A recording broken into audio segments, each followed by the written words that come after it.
Today I'm talking to first-time homebuyers, and you guys are particularly vulnerable when it comes to buying new construction. I mean, there are some fantastic builders in Dallas, but you may not be able to afford them. I mean, chances are you're gonna need to work with a lower end builder, and that brings in a lot more risk. There's probably also a good chance you don't have a huge down payment, but guess what? Your low-end builders know that, so they have all kinds of incentives to help get you into home ownership. And this is the doorway, okay? Managed correctly, home ownership can be a fantastic tool for building wealth, but there are some dangers and you need to be aware of them. The first thing you want to do is know this is not your forever home. Now, why do I say that? And why is it relevant? Well, chances are this is going to be a small home that you're going to outgrow. But here's an even bigger reason for why this is relevant. This is a lower end home, right? You're buying it brand new, but the systems and the plumbing and the fixtures, we are not talking high end here. These are not gonna last long term, right? Now, I do think new construction is fantastic for first-time home buyers because of the warranty, because you probably don't have a ton of money in savings if that $10,000 air conditioner breaks on you. But that warranty will not last forever. And since you know it's a budget home, you need to have in mind to limit your time here. From the very beginning, you need to have the mindset that this is not your forever home.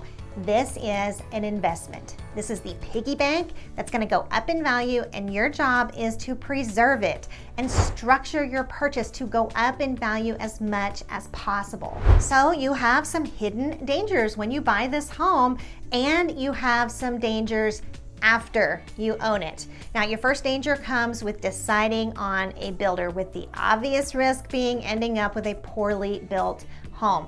With your lower end builders, you're obviously going to be much more at risk here than if you were in the $1 million price range. So where's your solution here? Well, do your homework and find the highest rated budget builder you can. Now, chances are, as a first-time home buyer, you're probably going to be like in the $300,000 to $350,000 range. And even though that's a low range for Dallas, you still have a lot of options. In Dallas, you're going to be looking at builders like Lennar, D.R. Horton, M.I. Homes, Starlight, Bloomfield, David Weekley, Centex, Trophy, Legend, Brightland, History Maker, Pacesetter, Impression, Megatel, Meritage. So I hope you're seeing here that even though you're on a budget, you still have a lot of choices. Your price range and personal preference will help you in selecting your builder. But once you've done that, okay, this is what I want you to do: build a builder report card. Here's what I mean by that. You'll want to gather as much information as possible on things like the builder's warranty. Is it held by the builder or sold to a third party? The builder's terms of warranty. How long is it? The coverage of warranty. Are there a lot of items excluded? The builder's Google Map reviews, both overall and especially in the areas you're considering. Remember that quality and reviews can be highly localized in Dallas. You should also check out Yelp reviews and Better Business Bureau reviews. And as you're reading these reviews, pay particular attention to complaints on warranty calls and how quickly those complaints were handled. The BBB is excellent here because, again, as a first-time home buyer, you probably aren't made of money. New construction is an excellent fit for protecting your finances, but you want to know that that warranty holds some weight. Your second danger is buying in a bad location. So listen up, okay? This is really important. If you can't afford greatness, buy near greatness. And what I mean by this is you want to buy in a neighborhood where you are surrounded by homes that are nicer than yours. So if D.R. Horton has the home you like at an interest rate you can't refuse, think D.R. Horton with other higher end builders, not just D.R. Horton by itself. You want the value of the higher end homes to bring your home's value up. Trust me, with D.R. Horton, you will find plenty of neighborhoods that are 100% D.R. Horton, but there are also plenty of neighborhoods where D.R. Horton is just one among many builders, and this is a better scenario. Going along with this idea, here in DFW, there are entire suburbs where almost all of the homes are around the same price. For example, in Forney, The median sales price across the entire city is nearly identical to that of the majority of its neighborhoods, and many of these neighborhoods share almost identical property values as well. Now, let me tell you why this isn't an ideal situation. When you're trying to sell a house in a neighborhood where all the homes are priced similarly, it can be tough to stand out. I mean, you might find yourself in a situation where there are 3 or 4 houses all listed at the exact same price as yours. The question then becomes, why should someone choose your home over the others? And let's say you decide to upgrade your home to make it more attractive. Now you run the risk of over-improving it for the neighborhood. Too much supply of the same type of inventory can make anything hard to sell. Another thing you want to consider is the school district your home is zoned to. Now you may say, we don't have kids yet, we don't care about the schools. But if you want your home to be an investment, you should care. School districts can seriously help or hurt the value of your home. So before you buy, do a little research and try to buy in either an A-rated district, or at least, if it has to be a lower rated district, then look where your home is zoned to a particular school with higher ratings. All right, chances are you're not going to be able to buy in the best of the best districts, but the idea here is to be strategic and buy in the best district your budget can afford. Your third danger as a first-time buyer with new construction is buying a bad home. Now, say you do your research on the builder, okay, and you feel pretty good about it. Well, you could still go wrong with a decently good builder by buying the wrong kind of home. Now, reorient yourself to the fact that you're probably buying from not the best builder with not the highest of quality systems. So we're looking at this home as an equity springboard. And by that, I mean you want to maximize your profit when you sell, so the next time, all right, you can buy a better built home with high quality systems that are going to last. What you want to ask yourself here is, where will you get the most equity? And the answer is through an inventory home instead of a new build. Inventory homes are going to be sprinkled in with new builds, but you're always going to pay less and get more with an inventory home. And here's an example of what I mean, okay? In a custom new build, you're almost always going to have to pay extra for wood look flooring. With inventory homes, it's almost always going to be included.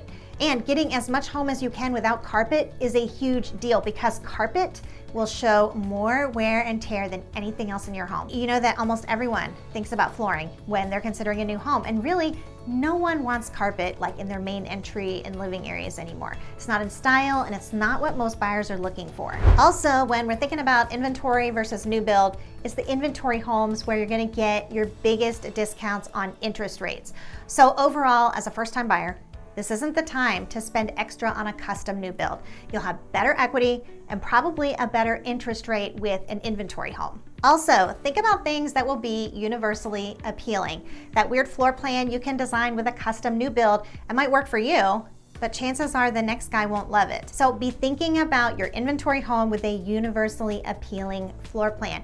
Try to not choose a home with a lot of wasted space. Plus, think about other features that are considered valuable to most people, like the master bathroom setup. Okay, for example, if possible, aim for a layout that includes a separate garden tub and shower. It's a common feature in higher end homes, less common with budget builders, so if you can score one, that's a huge plus. Another feature that's almost always worth it is a bigger yard. When we look at sales, bigger yards do better than smaller yards. So get a 50-foot lot line if you can, instead of a 40-foot lot line. And speaking of your backyard, go for the home with a nice, spacious back patio. A lot of new homes can feel pretty similar inside, but the real wow often comes from the backyard. A pretty common scenario is you have maybe like 5 or 6 inventory homes to consider, all of which, might have like slight variations. So opt for the one with the biggest patio you can get and the biggest yard. Going right along with this, if you have the option of an inventory home that backs up to green space or something with a nice view, that's something to prioritize as well. Again, you're probably looking at multiple inventory homes, maybe one has white cabinets and one has wood cabinets, and both of those are fairly neutral and universally appealing. So consider the size of the patio, the backyard, and what it backs up to. We see a lot of buyers who really prefer a home that backs up to green space. Now, I do want to give you a word of caution here, okay? You want to be sure the green space behind you is part of the community. If there's any vacant land behind the community's green space, be wary.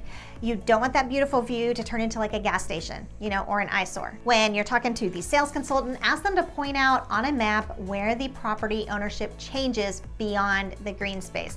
You want to make sure there's a good amount of green area between your property and any future development. So double check that this space is officially designated as a green space. Another big danger is in compromising your investment after you own it. Now, this is a big one.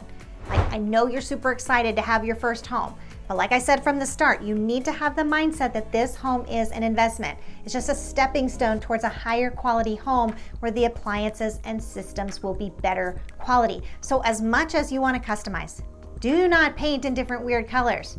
Keep the original paint so you can touch up, or if you have to repaint to something neutral. Now, garage conversions fall into the same category here. And sure, that extra bedroom might be nice, but let me just tell you, people in Dallas do not like garage conversions. You won't get out of it what it costs to convert the garage, so you've just lost equity. You've lost future profit when you sell. Now, the point here is to not over specialize your home. I mean, just because you love it doesn't mean everyone else will. So if you can't profit from the upgrade, don't do it. Plus, remember that future buyers may be looking at new construction when they're looking at your home. Okay, so try to keep your home as new construction-ish as possible. So anything durable is your best friend here. If it'll still look shiny and new, a couple of years later, that's a solid plan. Okay, now we need to talk about something seriously important here. We need to talk about solar panels. There is probably no greater thief to equity and future profit than solar panels. And I do want to preface this with environmental concerns. If you have strong convictions about solar panels being good for the environment, then by all means do them. But you need to know you are robbing yourself of equity by getting them. Please listen when I tell you solar panel salespeople, they're relentless. They target new homeowners and they are selling you a pack of smoothly worded lies, okay? I can't think of a nicer way to put that. This is what they're gonna tell you. They are going to tell you that Texas has special incentives for solar panels. And this is the most important part. They're going to tell you solar panels are free. All right, so please listen to me when I tell you they are not free. More than likely, this is actually going to be debt. Their basis for telling you that solar panels are free is that the cost of the debt payment is offset by what you save in electricity. So they're like, hey, your monthly payment is free. And they're not wrong here, all right? But remember, this is debt. This is like a gigantic credit card that's being paid monthly by what you're saving from not having an electric bill. And here's where your issue comes into play. We've talked this whole time about how these systems in your home are not top-notch, and ideally you're not going to stay in this home long-term. Well, guess how long, it often takes to pay off that debt? I mean, typically we're talking 20 years. Here's what you have to remember. When it comes time to sell your home, you will have to pay this debt off. Now, your smooth-talking solar panel salesman is going to tell you that the next owner will just assume the debt. All right, please don't fall for that. I have yet to meet a buyer who was excited about assuming solar panel debt. They didn't want solar panels in the first place, and now you don't have these smooth-talking salesmen there to talk them into it. Something else to keep in mind, most buyers usually spend pretty close to what they're pre-approved for when they buy a house. But when you factor in the monthly payments for solar panels, it could bump up their total monthly costs enough that they no longer even qualify for your home.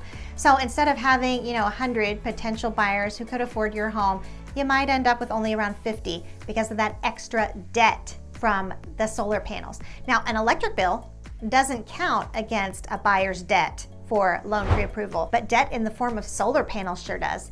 And lenders look at it as debt, regardless of whether there's no real monthly payment. And if you don't find a buyer who is able and willing to take over that debt, you'll find yourself having to pay for all of it yourself. You've just lost an enormous amount of profit. I cannot emphasize enough that solar panel salespeople are smooth talkers, and if you're thinking of your home as an investment and source of future profit, this will rob you of it. Now, we've talked a lot about buying smart and viewing your home as an investment, but being able to actually afford your home is a huge and super important issue. Enough so that I made an entire video about it, you can watch right here. In the meantime, Wendy out.